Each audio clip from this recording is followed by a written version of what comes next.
Olá, queridos, eu cumprimento a todos mais uma vez com a paz do nosso Senhor e Salvador Jesus Cristo. Estamos aqui para darmos continuidade com os nossos subsídios da nossa EBD, Escola Bíblica Dominical. Você, meu amigo aqui da região de Presidente Epitácio, você é o nosso convidado a estar conosco todos os domingos às 8h30 da manhã em nossa Igreja Evangélica Assembleia de Deus, Ministério do Belém, na Rua Cuiabá, 146. Também temos na congregação no bairro da Vila Esperança, na Rua Antônio Venâncio Lopes, 2034. Todos os domingos também você é o nosso convidado especial a estar conosco. Isso aqui é apenas um aperitivo, um preparo para o professor ou a professora que irá ministrar a sua aula. Não descarta a ideia de você estudar a revista, estude a Bíblia, a palavra do Senhor. Se prepare, faça um planejamento, não deixe para o último momento, para a última hora, ou para estudar no dia que vai dar aula. Não, esteja um planejamento para que você tenha uma aula bem sólida. Estivemos a lição passada, que foi a lição de número 11, que falou sobre o título O Culto da Igreja Cristã. Eu até gostei muito desse título do comentarista, porque ele falou o culto da igreja, não o culto na igreja. Por quê? Hoje se tem muita ideia de que cultuar tem que ser somente na igreja. Nós trouxemos a etimologia da palavra culto, porque tem a ideia de também nós servirmos a Deus. E servir a Deus não é somente dentro de uma igreja em 4 paredes. Você serve a Deus aonde você está e aonde você vai. Agora, o culto na igreja, ele é de forma coletiva, de forma pública. Só que existe o culto privado na sua casa e aonde eu estou. Então ele diz, eu vou servir a Deus. Não, não é não. Você já está servindo a Deus. Você vai para a igreja para cultuar a Deus, mas de forma coletiva. Então descartamos essa ideia de que servir a Deus só é na igreja. E culto, queridos, ele é da igreja, não é apenas na igreja. Falamos sobre o culto no seu aspecto litúrgico, tem o seu aspecto espiritual, tem o comportamental, como é que está o meu comportamento no culto, as minhas vestimentas de cristã. Não estou falando de um iniciante, mas de alguém que tem uma modéstia, porque diante de um juiz da cidade, você não chega de short, você não chega de qualquer maneira. Imagina diante do Senhor, como vamos chegar de qualquer maneira? Então é importante nós entendermos isso. Quando o Senhor se apresenta a Moisés, diz que ele tirara a sandália dos pés, porque a terra em que ele está é santa. Isso mostra que ele tinha que ter reverência, submissão, reconhecer o senhorio do Senhor. Salomão também disse em Eclesiastes 5:1, guarda o teu pé quando entrarem na casa do Senhor e se inclina-se mais a ouvir do que oferecer sacrifícios de todos. Se fosse hoje, ele falaria, guarde o celular. Porque você não pode, queridos, fazer, nós não podemos fazer 2 coisas ao mesmo tempo. Você não pode estar ouvindo 2 rádios ao mesmo tempo. Você não pode estar assistindo 2 canais ao mesmo tempo, um canal de jogo, outro canal de outra coisa. Você precisa estar focado em uma coisa. Você não pode estar conversando com 3 pessoas ao mesmo tempo. Isso mostra que Deus quer o quê? Adoração, intimidade, mas ele também deseja exclusividade. Não basta intimidade, tem que ter exclusividade. Então aprendemos, queridos, sobre isso. Não podemos apresentar um culto a Deus de qualquer maneira ou de qualquer jeito, do meu jeito, não. As diretrizes de um culto, ela é divina, é dado por Deus, mas tem a participação humana. Não é, queridos, mais um culto. Oh, eu vou para mais um culto, mas você para um culto. E precisamos ter reverência, chegar cedo, procurar orar, participar do culto. Eu devo ser um participante. Hoje tem pseudos cultos, o que é isso? É o chamado show gospel. São movimentos que se dizem para atrair pecadores. Que Deus não exclui ninguém. Exatamente. Aí as pessoas têm igrejas com parque de diversão, com bola, com mesa de sinuca, com baile, show, para atrair pecadores.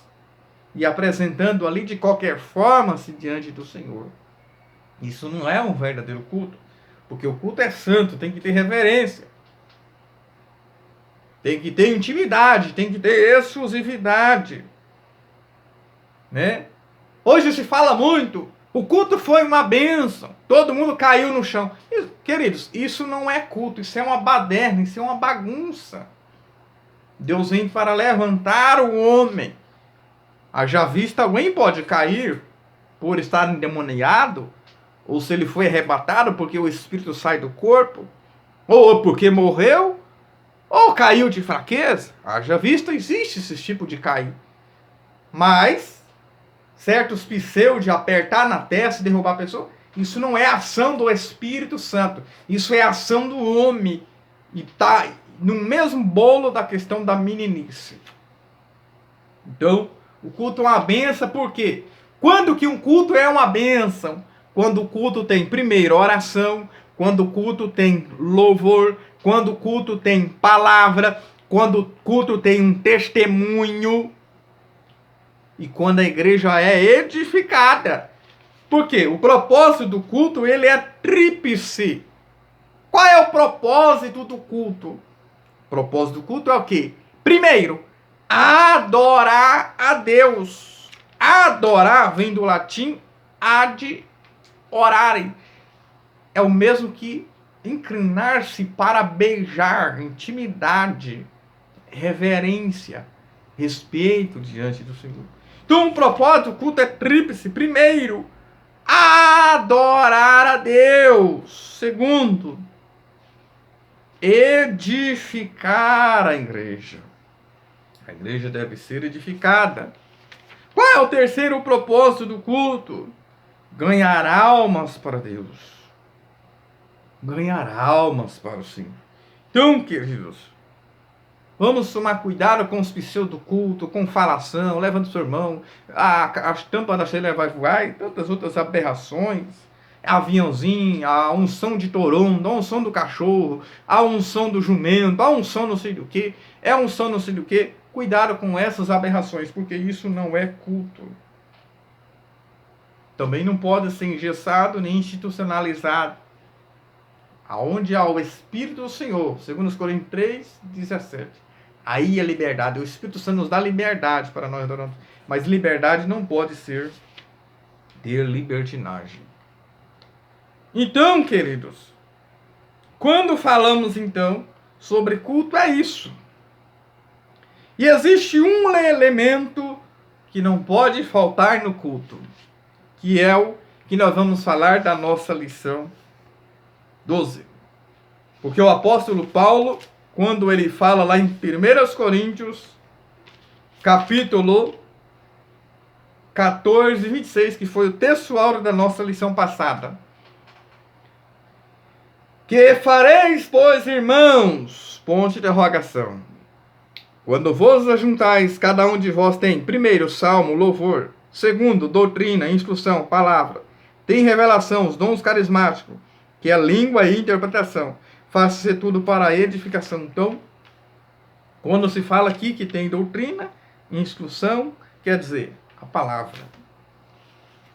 E nós vamos falar hoje de um elemento que não pode faltar no culto se esse elemento não tiver.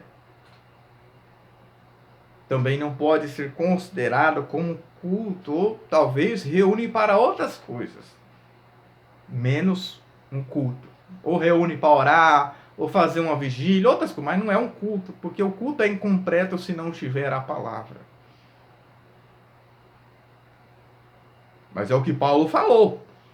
Quando a reunis, o que é que tem que ter? Então, se deixa de ter um desses elementos, não é culto.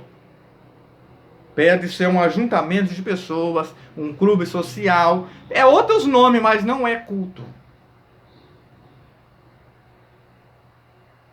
Lá em Atos, capítulo 1, versículo 8, nós já vamos entrar aqui na outra questão, que é a lição de número 12. O papel da pregação agora no culto. Falamos até agora sobre o culto e sobre o papel da pregação no culto. Talvez você diz, mas papel?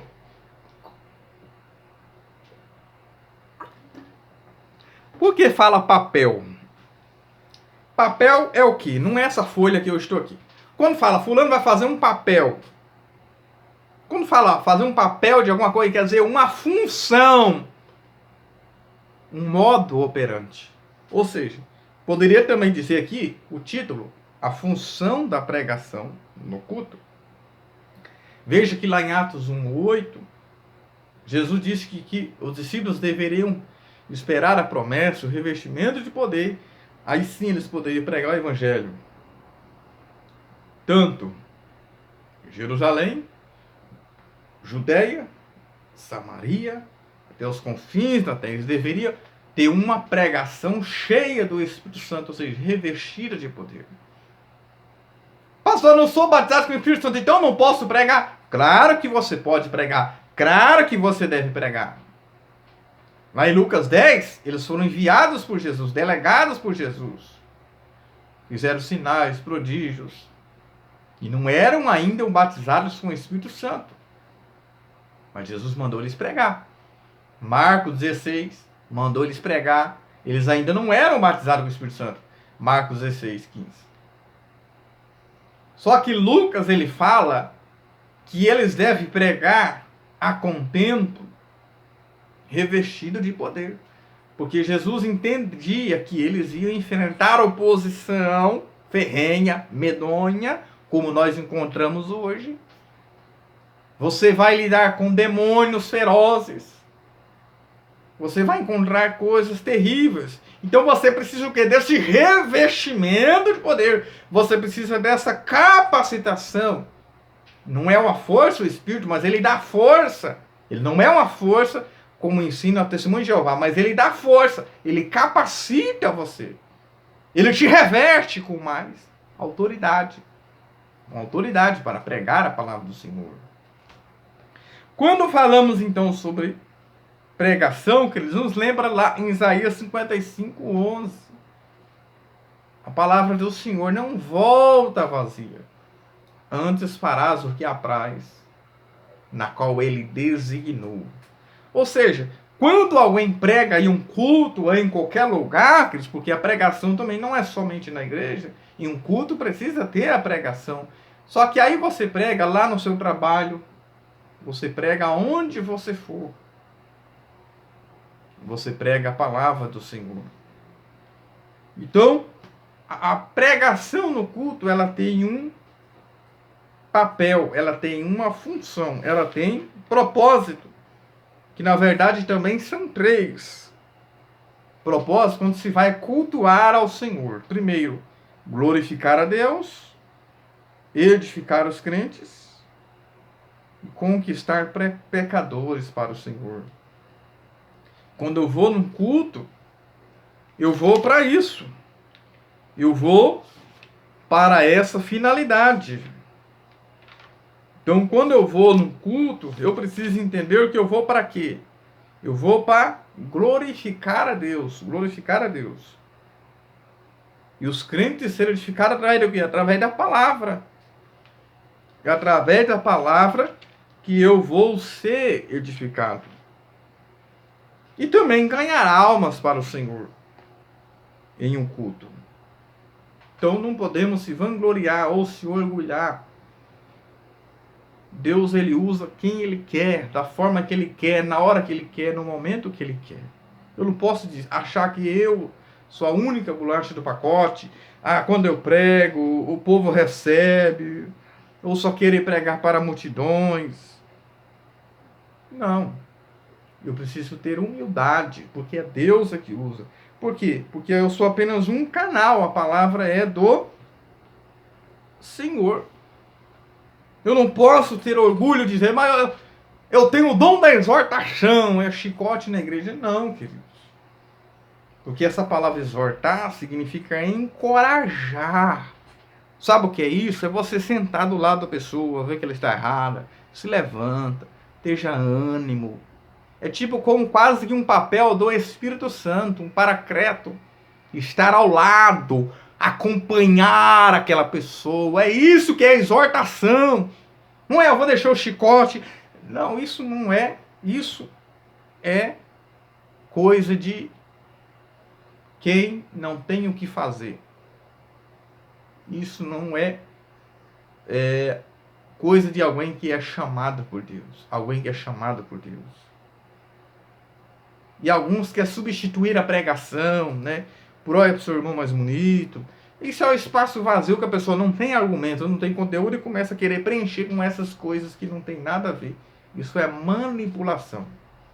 Não é pregação. O nosso tópico 1 vai falar sobre o ministério da palavra e o seu propósito. Primeiro, a pregação como proclamação, ou seja, a ideia que se tem o que é proclamar. É proclamar. Quando nós olhamos para Jesus, queridos, o Jesus Cristo, Mateus 4:23, é a tríplice do ministério do Senhor Jesus. Primeiro, Jesus ele ensinava. Segundo, ele pregava. E terceiro, ele curava. Veja que a cura, queridos, é algo secundário. Hoje a teologia da prosperidade dá muita ênfase à cura. Mas a cura é algo secundário. Se ele curar, ele é Deus. Como diz um louvor, se ele não curar, ele continua sendo Deus. A prioridade da igreja não é a cura, mas é a pregação da palavra, é o ensino da palavra. Porque a palavra converte os pecadores. Quando a pessoa proclama a palavra. E a Bíblia diz, a única Bíblia que diz que a festa é no céu, diante dos anjos do Senhor. Quando um pecador se arrepende. Não há festa quando alguém é curado. Tem pessoas que morreu e foi para o céu na Bíblia e não foi curado. Lázaro. Não diz que ele foi curado, mas ele estava onde? No seio de Abraão, que hoje é o paraíso. Ele não recebeu a cura, não faz menção da sua cura. E Eliseu, quantos milagres que Eliseu fez? Quantos milagres? O dobro de Elias morreu doente. A prioridade, queridos, de igreja, da nossa vida é pregar a palavra.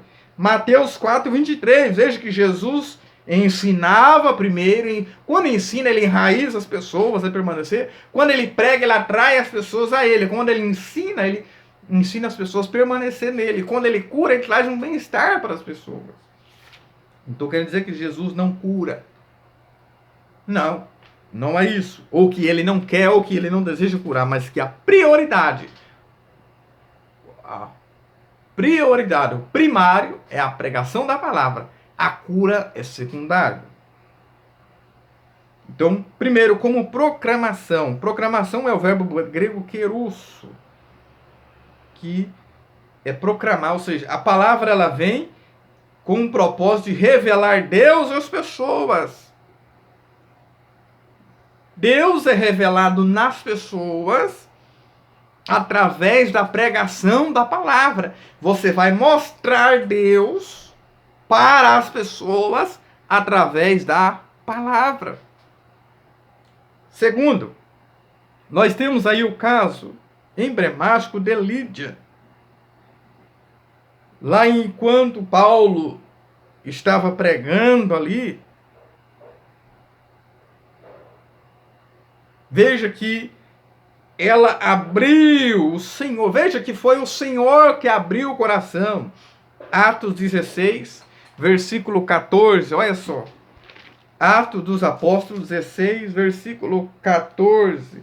certa mulher chamada Lídia, da cidade de Tiatira, vendedora de púrpura, temente a Deus. Veja que ela já era temente a Deus, ela tinha um respeito por Deus. Escutava o Senhor, vírgula, o Senhor lhe abriu o coração para atender as coisas que Paulo dizia. Veja que não foi Paulo que abriu o coração dela, mas foi ela que abriu o coração e deixou o Senhor entrar. Queridos, Deus não muda quem não quer mudar. Deus não salva quem não quer ser salvo. Deus quer salvar. Tem um louvor que diz, Deus quer salvar. E a Bíblia diz, a vontade de Deus é que todos sejam salvos, diz a Bíblia em Timóteo. Deus quer que todos sejam salvos. Só que tem que ser o querer de Deus e o meu querer. Eu digo que toda porta se abre por dentro e por fora. Mas existe uma porta aqui em nosso coração que a chave está dentro e só você que abre, está por lado de dentro. Ninguém tem acesso a essa chave. Por isso que Jesus ele bate na porta. Se eu abrir, ele vai entrar.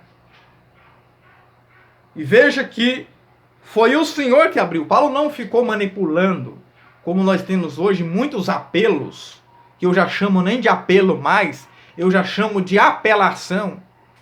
Tem muitos apelos que não é apelo mais, é apelação.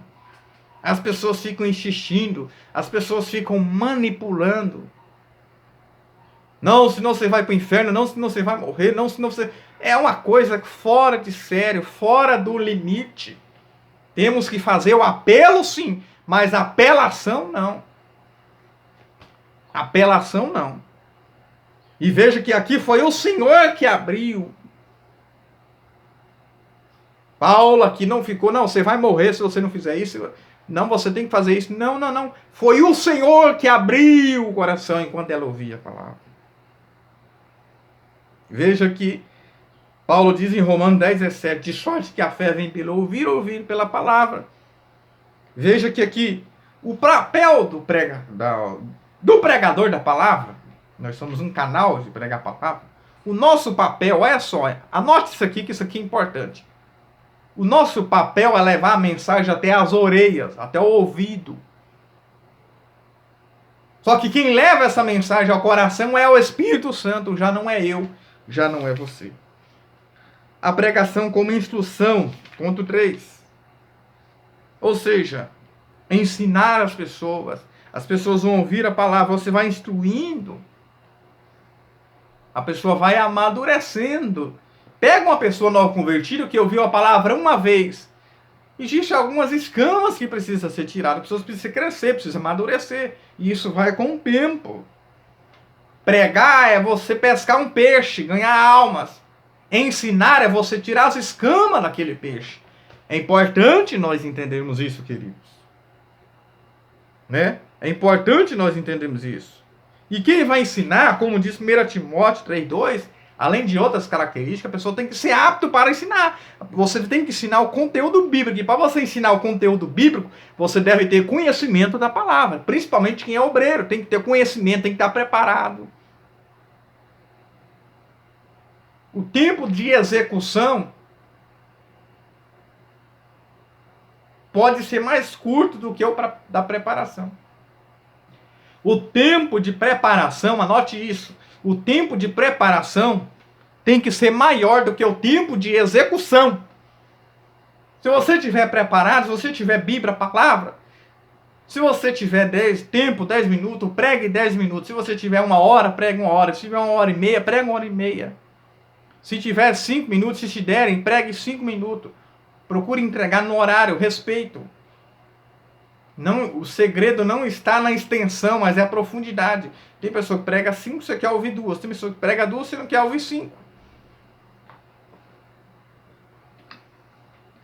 Eu sempre uso o exemplo dos professores quando vai dar aula. Eles ficam ali numa sala reservada antes, estudando, se preparando, mas já estudaram em casa também. Eu uso o exemplo também do médico. Ele se formou já em medicina, mas se ele sempre não estiver estudando sobre a anatomia do corpo humano, ele vai fazer uma besteira. Porque ele não vai estar se atualizando. Ele vai dar remédio errado, ele vai fazer uma coisa errada que não é lícito fazer. Então veja que na tríplice ministério de Jesus, que é ensinar, pregar e curar, está aqui o ensino que está também. Veja que Jesus ensinava, Mateus 5 ele ensinava. Precisamos, queridos, buscar ajuda do alto, não buscar autoajuda. É muito importante ler livro, é muito importante fazer faculdade, é muito importante você fazer tudo o que tem que ser feito, estudar. Mas não se esqueça, pregador ou pregadora, de estudar a Bíblia. Depois você vê outros livros extras bíblicos. E cuidado com as exegese. Tem que ter a exegese, não a exegese. Ou seja, é o que eu penso sobre um texto. Tem que ser o que o texto diz. O texto que influencia o que eu penso. Não é o que eu penso que influencia o texto. Então, cuidado com as autoajudas. Você tem que ter ajuda do alto, não autoajudas. Cuidado. Nós vamos ver aqui, queridos, que o tópico 2 vai falar sobre o ministério da palavra e a sua importância. Primeiro, edificação. Já falamos sobre os 3 propósitos da igreja. Veja, queridos, que edificar, Jesus falou sobre 2 casas, né? Quando você vai pregar a palavra, existe 2 públicos. O primeiro público é o público que ouve e pratica, e o segundo público é o público que ouve e não pratica. Jesus falou isso lá em Mateus 7,24, leia lá. O que o barraco caiu estava na areia, o que o barraco ficou de pé, a sua casa, foi aquele que construiu sólido, ouviu e praticou. O vento vem, a chuva vem, as enxurradas vêm, mas você permanece de pé. Quem é firmado, enraizado, foi edificado na palavra. O termo grego, né, é parakresis, traduzido como exortar, e consolar significa chamado para ajudar, encorajar a pessoa. Eu já falei sobre isso aqui. Não, não. Eu não vou levar nada para casa. A porta da rua é serventia da casa. Quando Jesus falou lá, querei vou retirar, lá em Mateus, João 6, foi uma palavra um pouco dura. Mas Pedro diz, a quem iremos nós, Senhor? A quem? Pois só tu os tens a palavra da vida eterna. Veja que ele não falou aonde iremos, mas a quem iremos. Não tem a ninguém se nós quisermos ir, se não for Cristo Jesus. Então, precisamos sermos edificados. Precisamos termos educação. Respeitar as pessoas, o lugar, o ambiente que eu vou pregar. Aonde eu vou pregar? É na escola? Respeite. Respeite o limite, respeite o horário, respeite aquele costume. É na cadeia? Respeite. É na Santa Casa? Respeite. É uma cruzada evangelista? Respeite aquele público. É uma igreja? Respeite aquele público. Que grupo de pessoas são esses? São pessoas estudadas? Traga uma mensagem mais profunda. Pessoas lá do campo, do sítio, da roça. Traga uma mensagem que eles vão entender naquela linguagem, naquele contexto que eles vão entender. Ponto 2, então, é edificar a igreja. Como eu já falei, foi a tríade, né? A pregação é isso. Ponto 2, formando valores. Ela forma caráter. A palavra forma caráter. Tem pessoa que tem um mau caráter. Estou falando aqui de um bom caráter. Formação de valores. A pessoa vai... Provérbios 22:6 ensina o menino no caminho. Não é o caminho. É no caminho. Ensinar com ele. Quando crescer, não se desviar dele. Se ele se desviar, já é ele com Deus. Aí é dele para lá. Mas ele vai conhecer a palavra. Ele vai lembrar do que ele aprendeu. E os judeus têm esse método de formar os valores. Tanto é que o judeu já forma já na escola também, né? Já o ensino secular junto com o espiritual. Não tinha como hoje as escolas. Ponto 3. Resistindo diante de uma cultura sem Deus, né? O ministério da palavra é a sua importância, resistindo diante de uma cultura sem Deus, o povo sem Deus. Paulo diz, Romanos 12, para nós não se conformar ou tomar a forma desse mundo, ou dessa era, desse presente século. Segundo Timóteo 4,10, né, Paulo fala de um Demas desamparou amando o presente século. Paulo diz para nós não se conformarmos com isso, mas sejamos transformados pela renovação do vosso entendimento. Ou seja, não podemos, queridos, ser uma sociedade líquida, como diz Zygmunt Bauman. Quando fala aqui presente era, né, nós vemos aqui o presente século. Não se conformais com aquele presente século, que era presente era. Essa palavra conformar aqui é sematizestai em português, quer dizer conformar-se, ou seja, andar conforme aquele sistema do mundo. Não podemos conformar com esse sistema do mundo. Sabe a água? A água, se você jogar ela em um caneco, vai assumir a forma daquele caneco. Se você jogar em um copo, vai assumir a forma do tamanho daquele copo. Se você jogar água, mesmo tanto em uma bacia, ela vai ficar espalhada e assumir a forma daquela bacia. O que Paulo está ensinando aqui é nós não assumir a forma desse mundo. É o que Zygmunt Bauman, no início do século XX, ele disse, é a sociedade líquida, amor líquido, tudo é líquido, não tem algo sólido. E a Bíblia diz que o alimento sólido é para os perfeitos. Paulo fala de um grupo de pessoas que estava tomando leite, mas já era para ter um alimento sólido, porque não quis aprender, porque não quis crescer. Zygmunt Bauman, ele fala essa sociedade líquida, amor líquido, tudo é líquido, não tem estabilidade, não tem substância. Toma a forma do recipiente, a água, assim como as pessoas, aonde ela vai, ela toma aquela forma, ou seja, igual o camaleão, já ouviu falar no camaleão? Camaleão, se ele está na terra, ele fica vermelho. Se ele está na árvore, ele fica verde. Se ele está em um lugar, a parede amarela, ele fica amarelo. Ele se molda conforme o ambiente, além de ser preguiçoso e conformado. Ele não sai à caça, ele espera a caça vir até ele. Porque ele é conformado. É aquele que espera. Não faz nada para mudar. Ele não é um protagonista, mas ele é um coadjuvante. Ele espera a ação do outro, mas ele não faz nada para mudar o ambiente. Ou seja, vamos resumir aqui, ele não influencia o lugar, mas ele é influenciado. Demas, 2 Timóteo 4,10, Paulo diz que ele foi influenciado. Demas se apartou de mim amando o presente século. Ele não influenciou, mas ele se deixou influenciar. Aprendamos com isso, queridos. Temos que ter a ortodoxia, a doutrina correta.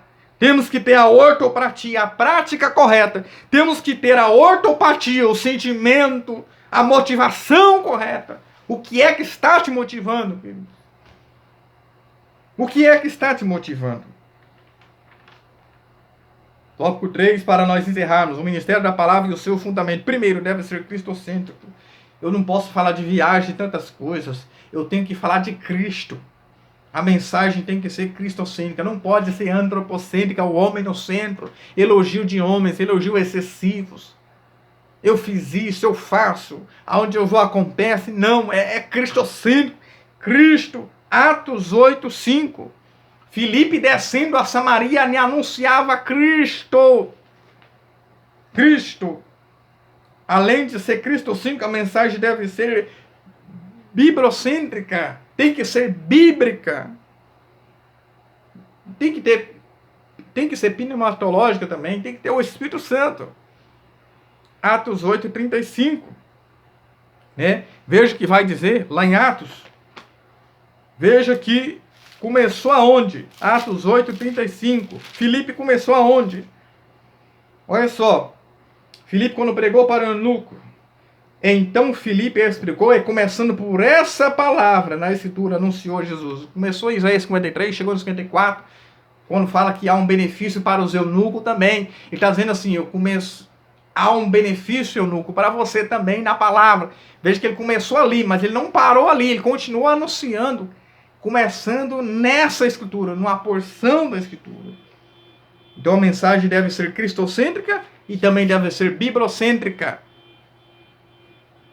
E essa é, queridos, aprendemos aqui o papel da pregação no culto. Então, aprendemos isso. Esse é o papel da pregação no culto. Amém? Que o Eterno continue abençoando a sua vida, a sua casa e a sua família. Um abraço.